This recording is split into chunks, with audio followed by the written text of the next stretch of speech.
Kembali lagi di Cahaya Hati Indonesia, Masya Allah, Masya Allah. Kita masuk ke dalam tema kita yang kedua, istimewanya bulan Zulqaidah. Bersama guru kita yang dimuliakan Allah Subhanahu Wa Taala, Kiai Haji Muhammad Nur Hayyid. Allahumma salli ala Sayyidina Muhammad. Allahumma salli wa sallim wa barik alaih.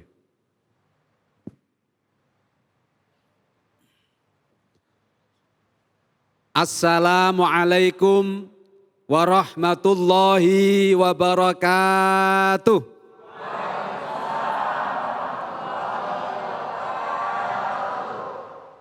Alhamdulillahi rabbil alamin. Alhamdulillahilladzi ja'alana minal muttaqin. Ashhadu an la ilaha illallah wa ashhadu anna Muhammadan abduhu wa rasuluh. Allahumma salli wa sallim wa barik ala sayyidina Muhammadin wa ala alihi wa sahbihi wa barik wa sallim ajma'in, amma ba'du. Para pemirsa iNews dimanapun berada yang dirahmati Allah, hadirin Bapak Ibu sekalian yang insya Allah dimuliakan Allah fid dunya wal akhirah, amin, Allahumma amin. Hari ini kita bersama-sama sudah memasuki bulan Zulqa'dah. Tahu artinya bulan Zulqa'dah? Bulan yang sangat dimuliakan oleh Allah bersama 3 bulan lainnya. Bulan Zulqa'dah disebut pula sebagai Ashhurul Hurum. Bulan-bulan haram di mana kebaikan yang dilakukan oleh seorang hamba akan dilipat gandakan oleh Allah Subhanahu wa taala, sebagaimana kemaksiatan, keburukan yang dilakukan seorang hamba pun akan dilipat gandakan siksanya oleh Allah Subhanahu wa taala. Makanya karena kita sudah memasuki bulan istimewa ini, mari kita jaga hati dan iman kita. Mari kita jaga takwa dan ibadah kita. Usikum wa nafsi bitaqwallah wa qad fazal muttaqun. Saya mengajak kepada diri saya sendiri, mengajak kepada para jamaah dan seluruh pemirsa iNews dimanapun berada dalam program kita tercinta Cahaya Hati Indonesia. Ayo kita jaga iman dan takwa kita serta konsistensi ibadah. Sebab kita sudah dilatih di bulan suci Ramadan 30 hari penuh. Tidak ada hari yang kita lewati kecuali isinya ibadah. Betul nggak Bu? Siang hari kita puasa. Betul-betul kita jaga puasa kita agar tidak hanya mendapat lapar dan dahaga. Malam hari kita qiyamul lail. Betul nggak Pak? Yang tidur berapa orang? Sedikit. Yang banyak qiyamul lail. Nah, ketika kita sudah terlatih di bulan suci Ramadan, lalu kita jaga di bulan Syawal, bulan kita meningkatkan amal, maka saat kita memasuki bulan Zulqa'dah termasuk min ashhuril hurum, 4 bulan haram yang telah dijanjikan dan dimuliakan oleh Allah Subhanahu wa taala berupa pahala yang besar bagi yang menghidupkannya, bagi yang beramal soleh di dalamnya. Jangan sampai kendor. Semangat bulan suci Ramadan, kita tingkatkan di bulan Syawal, kita jaga di bulan-bulan haram, kita jaga di bulan Zulqa'dah. Apa artinya Zulqa'dah? Zul itu kalau dalam bahasa Arab itu artinya memiliki atau menguasai. Qa'dah makanul qu'ud atau tempat duduk. Zulqa'dah, orang-orang Arab dulu kalau sudah masuk bulan Zulqa'dah nggak mau disuruh perang. Nggak mau suruh dagang, nggak mau suruh bepergian. Maunya duduk-duduk di rumah. Maunya santai bersama keluarga. Hari ini kita masih dalam kondisi pandemi COVID-19. Betul apa enggak? Apalagi berita-berita di luar, kita hari ini mendapat kabar peningkatan dari jumlah yang terpapar COVID-19. Semoga kita yang hadir di sini dan seluruh pemirsa iNews dimanapun berada, senantiasa dijaga oleh Allah Subhanahu wa taala. Diselamatkan dari pandemi Covid sehingga kita terus bisa bersyukur kepada Allah dan wujud syukurnya itu kita isi dengan ibadah kepada Allah Subhanahu wa taala. Nah, ini sesuai, ini seiring dengan yang hari ini kita jalani. Pemerintah meminta kita tidak bepergian. Pemerintah meminta kita di rumah saja. Bulan Dzulqa'dah adalah bulan yang di mana orang-orang Arab dan termasuk kaum muslimin setelah datangnya Rasulullah diminta untuk banyak tinggal di rumah. Untuk apa?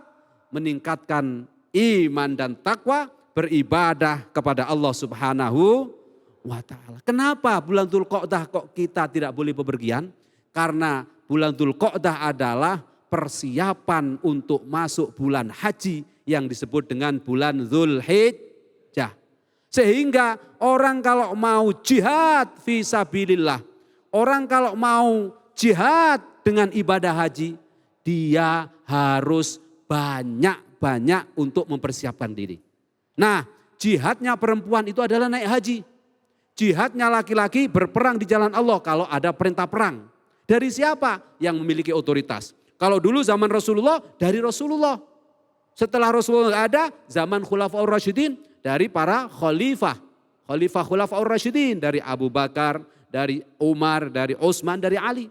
Sekarang kita di Indonesia tidak pakai sistem khilafah, sistem khalifah, sistemnya demokrasi. Maka perintah perang hanya boleh dilakukan kalau ada perintah dari presiden. Sebagai kepala pemerintahan tertinggi. Kalau ada yang perintah perang di luar itu tidak boleh, hukumnya tidak wajib berperang. Karena apa? Karena Islam memiliki aturan bagaimana cara berperang. Nah, ketika kita mau jihad, kita harus jaga hati, niatnya harus benar. Kita harus jaga stamina. Makanya bulan Dzulqa'dah, orang-orang Arab sejak zaman jahiliyah sampai sekarang banyaknya santai-santai dulu di rumah bersama keluarga. Nah, untuk apa santai-santai ini? Persiapan ibadah yang lebih baik. Oleh karena itu, bulan Dzulqa'dah ini juga disebut sebagai Ashhurul Hajj. Bulan-bulan haji karena persiapan untuk beribadah haji. Nah, apa amalan-amalan yang istimewa yang harus kita kerjakan sambil kita menunggu bulan haji? Puncaknya bulan haji di bulan Dzulhijjah, kita diminta untuk meningkatkan ibadah kita kepada Allah mulai dari puasa kita. Makanya ada satu riwayat dari hadisnya Rasulullah Sallallahu Alaihi Wasallam, barang siapa yang berpuasa di bulan haram. Bulan haram itu ada 3 tambah 1. 3 mutawalliyat, 3 ini berurutan yaitu bulan Dzulqa'dah, Dzulhijjah dan Muharram. Yang terpisah mudhor baina Jumadai wa Sya'ban. Yang terdapat antara Jumadil Ula, Jumadil Akhir dan Sya'ban. Yaitu bulan apa? Rajab. Jadi Ashhurul Hurum yang ada 4 dalam Al-Quran ditetapkan oleh Allah. Itu Jumadil awalnya adalah bulan Dzulqa'dah, Dzulhijjah, Muharram dan Rajab. 4 ini barang siapa yang berbuat baik dilipat gandakan oleh Allah pahalanya. Tapi barang siapa yang berbuat jahat maka kejahatannya akan dilipat gandakan dosanya, siksanya lebih pedih dibanding dari bulan-bulan lainnya. Makanya para ulama termasuk Ibnu Abbas meminta kepada kita kalau sudah ketemu dengan bulan haram, ayo kita tingkatkan amal ibadah dan kesalehan kita. Baik kesalehan pribadi yaitu taqarrub ilallah maupun kesalehan sosial, bersedekah.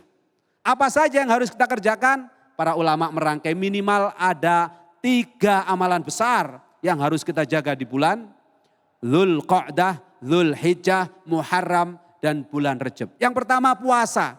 Pastikan latihan puasa kita di bulan suci Ramadan tidak tertinggal begitu saja ketika Ramadan pergi meninggalkan kita. Kita harus lanjutkan di bulan Syawal dengan 6 hari di bulan Syawal. Alhamdulillah insya Allah para pemirsa dan hadirin sudah dikerjakan. Betul apa enggak? Alhamdulillah. Nah, hari ini kita memasuki bulan Dzulqa'dah, ayo kita jaga. Minimal awal bulan, pertengahan bulan atau akhir bulan. Syukur bisa sepanjang bulan, lebih baik. Kalau mampu, kalau enggak mampu namanya sunnah. Sunnah itu dikerjakan dapat pahala, ditinggalkan enggak apa-apa. Tetapi kalau dikerjakan disenangi oleh Allah dan Rasulullah. Milih mana Bu?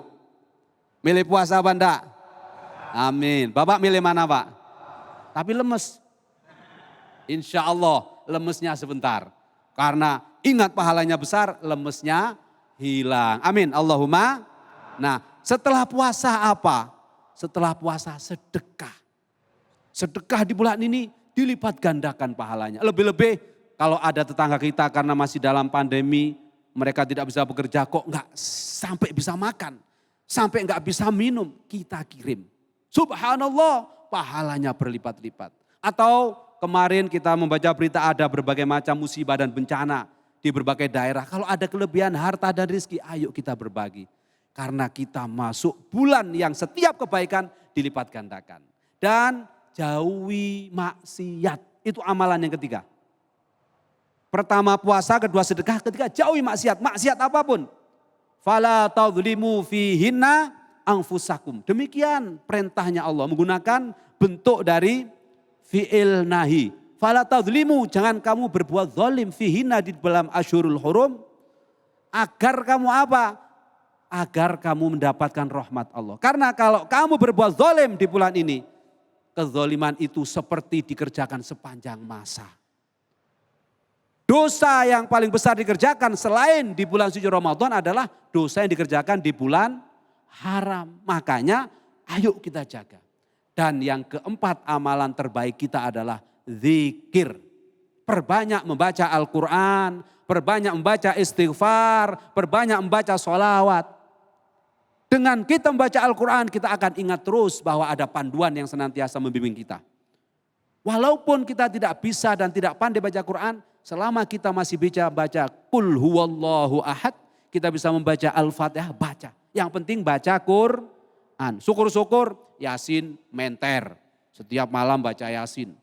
Kemudian kita baca Tabarok, surat Al-Mulk, Waqiah. Kita baca Ar-Rahman, subhanallah.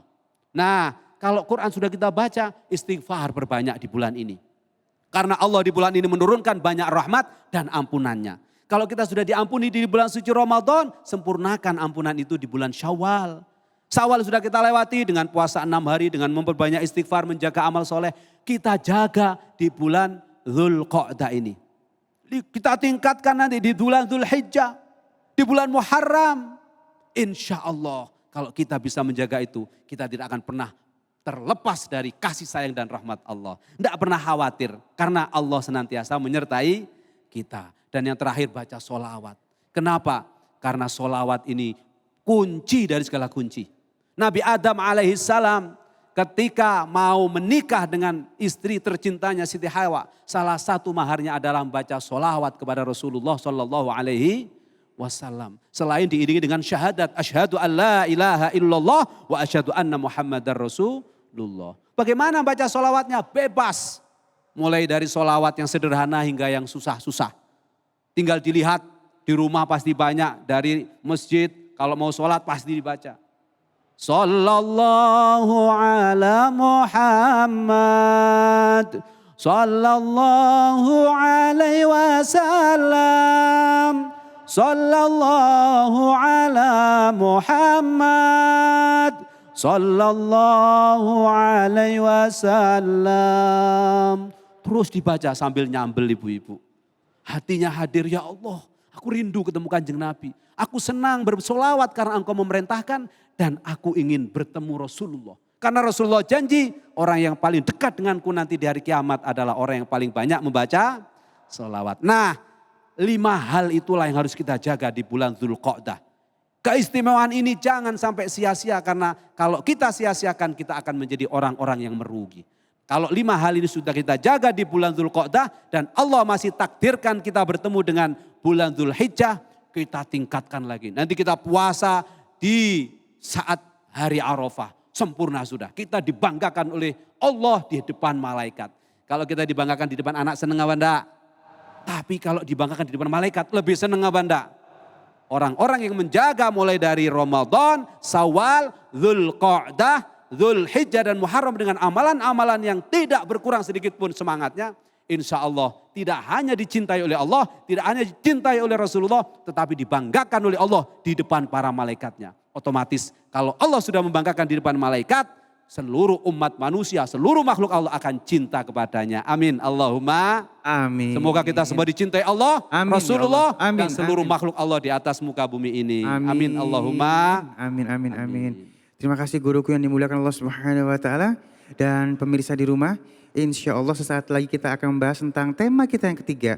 Allah Maha mengetahui segalanya. Tetap bersama kami di Cahaya Hati Indonesia.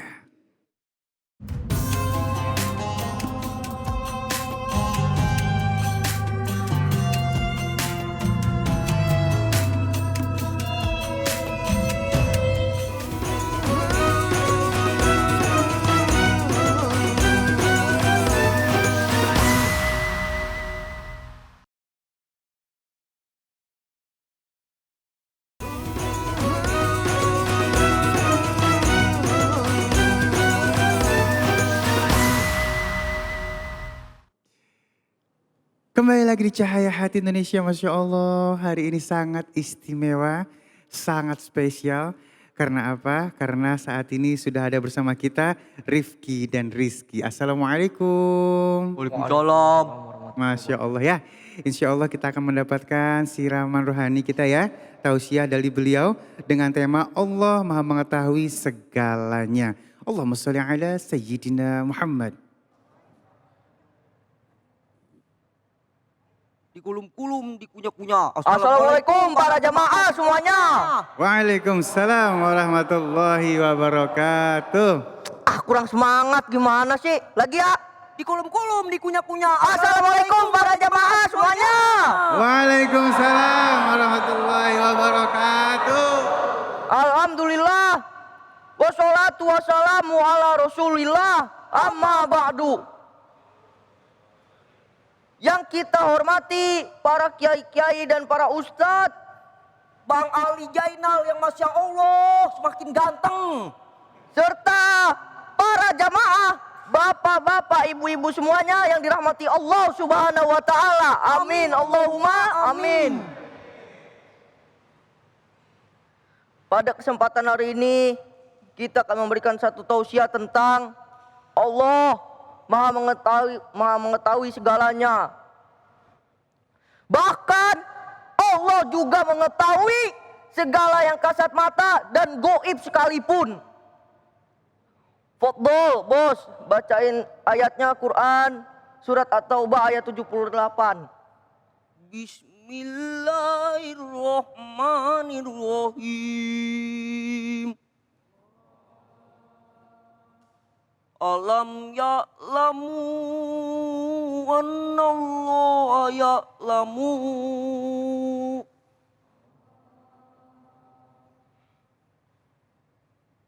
Sirahum wa nasma'u.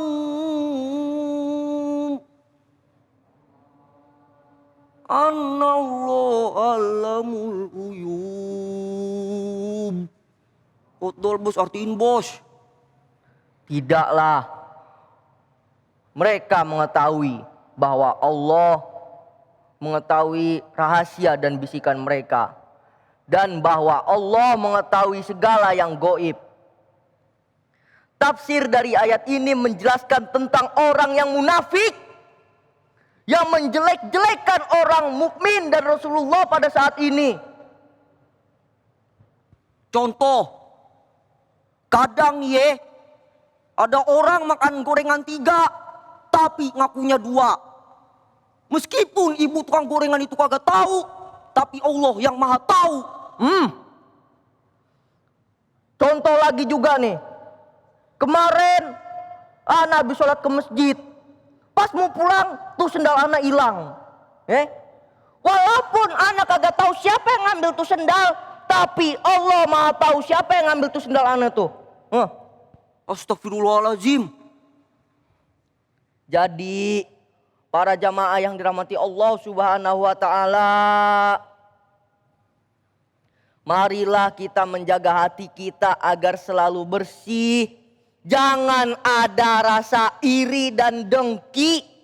Dan kita harus selalu mensyukuri apa yang kita miliki yang diberikan Allah Subhanahu wa taala. Alhamdulillah. Para jamaah sekalian, yuk kita sama-sama berzikir yuk. Ayo bos, kita zikir sama para jamaah bos. Astagfirullah Rabbal baroya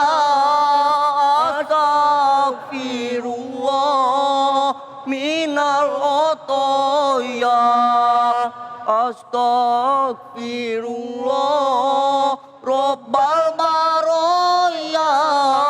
Astagfirullah minal khotoya. Astagfirullahalazim, astagfirullahalazim, astagfirullahalazim. Dan supaya hati kita itu benar-benar bersih selalu, kita juga harus memperbanyak membaca Al-Quran. Ya benar banget tuh. Berzikir, senantiasa mengingat Allah Subhanahu wa Ta'ala, berwudu, bersedekah, dan senantiasa menjalin silaturahim. Para jamaah yang dirahmati Allah Subhanahu wa Ta'ala, jadi Allah Maha mengetahui apa yang ada di langit dan apa yang ada di bumi. Dan Allah juga mengetahui segala sesuatu dari yang paling kecil sampai yang paling gede. Dan Allah juga mengetahui isi hati manusia. Allah mengetahui segala sesuatu yang kasat mata dan juga yang goib. Para jamaah yang dirahmati Allah Subhanahu wa Ta'ala, demikianlah tausiah yang bisa kita sampaikan. Mohon maaf apabila ada salah-salah kata, karena kesempurnaan datangnya hanya dari Allah Subhanahu wa Ta'ala. Kesalahan hanyalah milik kami. Betul bos, kasih pantun bos. Ke pasar membeli terasi, jangan lupa membeli telur. Punya hati harus yang bersih. Jangan sampai hati kita kotor. Jazakumullah khairan. Billahi taufiq wal hidayah. Wassalamualaikum warahmatullahi wabarakatuh. Waalaikumsalam warahmatullahi wabarakatuh. Masya Allah. Terima kasih adik-adik yang dimuliakan Allah Subhanahu wa Ta'ala, Rifki dan Rizki. Masya Allah ya. Rifki dan Rizki ini adalah merupakan peserta audisi spesial Dai Spesial Indonesia di iNews waktu Ramadan kemarin ya. Pastinya banyak yang nonton ya. Terima kasih. Aduh, sangat menginspirasi kita nih ya. Dan baik Kang Rashid yang dimuliakan Allah Subhanahu wa Ta'ala. Aduh, kita terenyuh banget sebenarnya nih ya melihat ini ya. Aku tadi sempat bilang ini Rifki dan Rizki tidak bisa melihat, tapi aku yakin mereka lebih melihat dari kita. Masya Allah ya, akan kehebatan Allah Subhanahu wa Ta'ala. Baik, Kang Rashid mohon ilmunya untuk melengkapi semua ini, silakan. Terima kasih.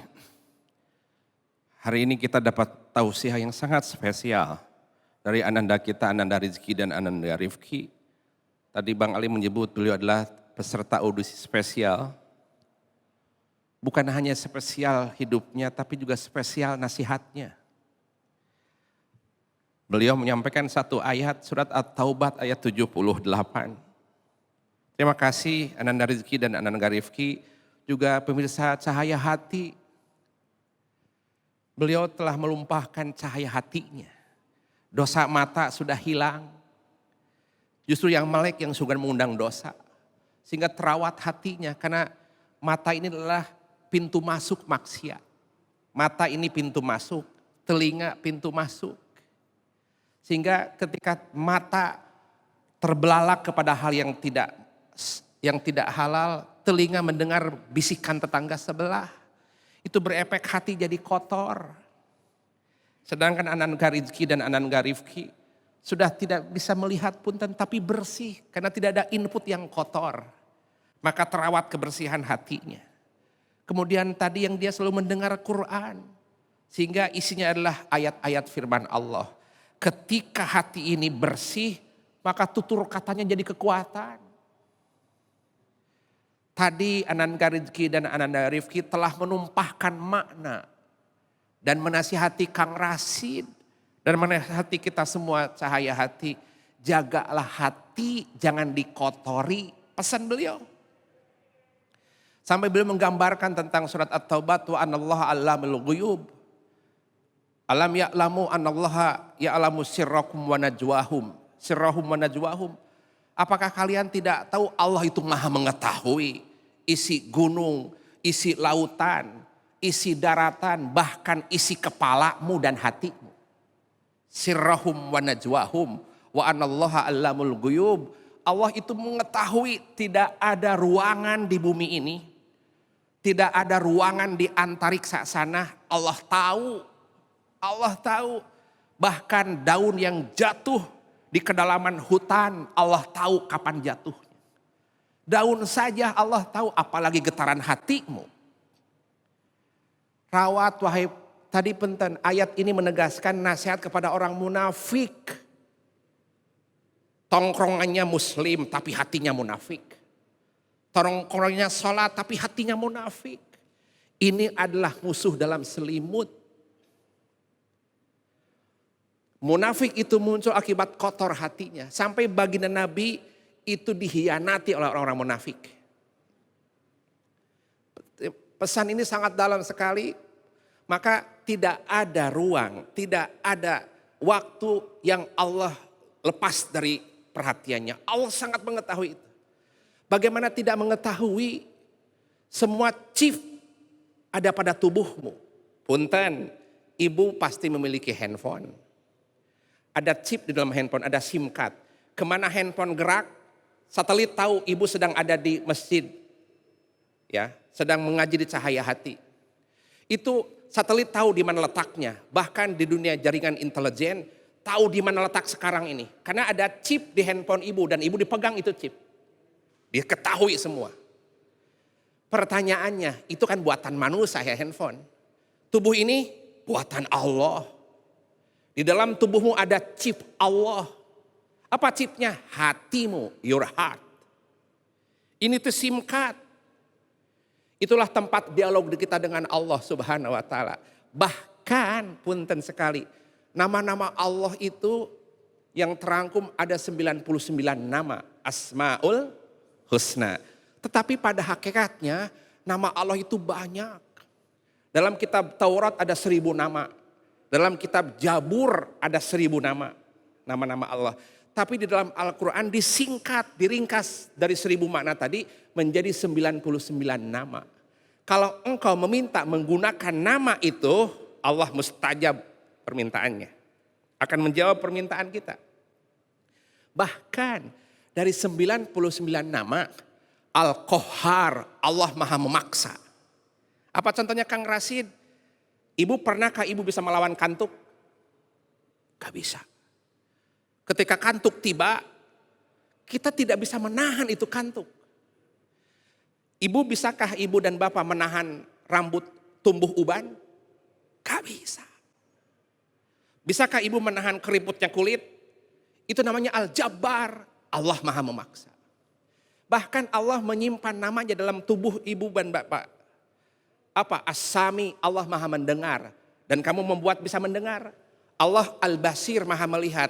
Dan Allah membuatmu jadi bisa melihat.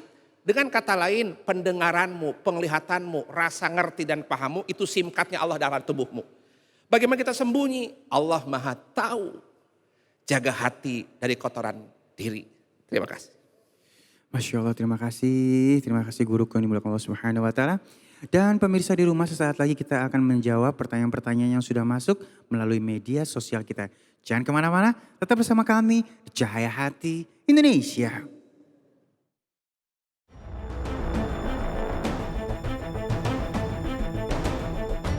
Berbagai wilayah di dunia memiliki beragam situs peninggalan yang sudah berusia ratusan bahkan ribuan tahun. Beberapa di antaranya menjadi situs warisan dunia. Tentu saja setiap situs menyimpan sejarah dan tak jarang memiliki kisah kelam. Tidak hanya itu, beberapa situs juga dianggap terkena azab oleh Yang Maha Kuasa. Berikut sederet tempat yang dipercaya terkena azab oleh Tuhan. Pompei, sebuah kota yang berada di lembah gunung Vesuvius, tepatnya di tenggara kota Napoli. Sejak abad ke-6 Masehi, Pompei merupakan kota maju non-eksis. Namun, kota tersebut musnah dan terkubur dalam tanah akibat letusan gunung Vesuvius pada tahun 79 Masehi. Banyak yang mempercayai peristiwa ini disebabkan oleh azab dari Tuhan.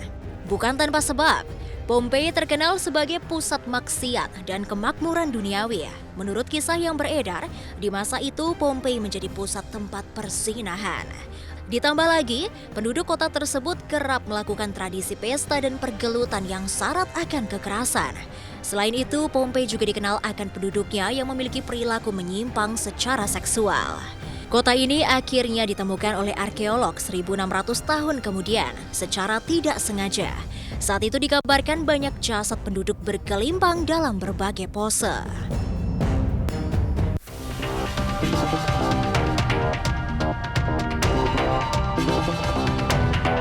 Madain Saleh. Dahulu kala, Madain Saleh merupakan sebuah kota yang dihuni oleh kaum Samud dan Nabatia. Pada tahun 2008, UNESCO menetapkan Madain Saleh sebagai situs warisan dunia pertama di Arab Saudi. Dalam kitab suci Al-Quran dijelaskan bahwa kaum Samud merupakan bangsa yang sangat unggul pada masanya. Bagaimana tidak, kota ini dibangun dengan cara memahat gunung batu. Menurut kisahnya, kaum Samud diazab karena menolak Nabi Saleh ketika datang membawa ketauhidan. Saat itu mereka menolak, bahkan mengusirnya. Lantas saja keingkaran tersebut menyebabkan petir menggelegar yang menyebabkan seluruh penduduknya tewas mengenaskan dan meluluhlantahkan peradaban bangsa Samud.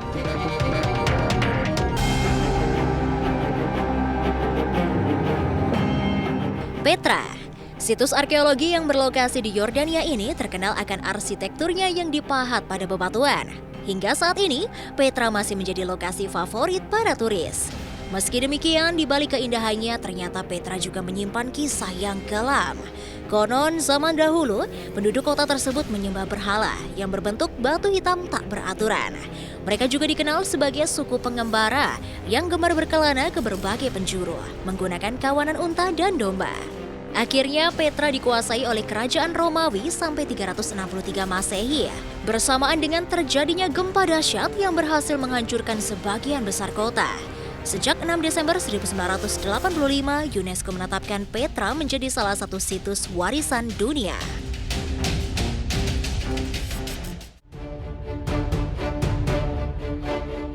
Lembah Muhasir. Bagi Anda yang telah melaksanakan ibadah haji atau umroh, mungkin sudah tidak asing lagi dengan Lembah Muhasir. Sebab saat jemaah hendak melaksanakan ibadah lempar jumroh, mereka akan melewati lembah ini.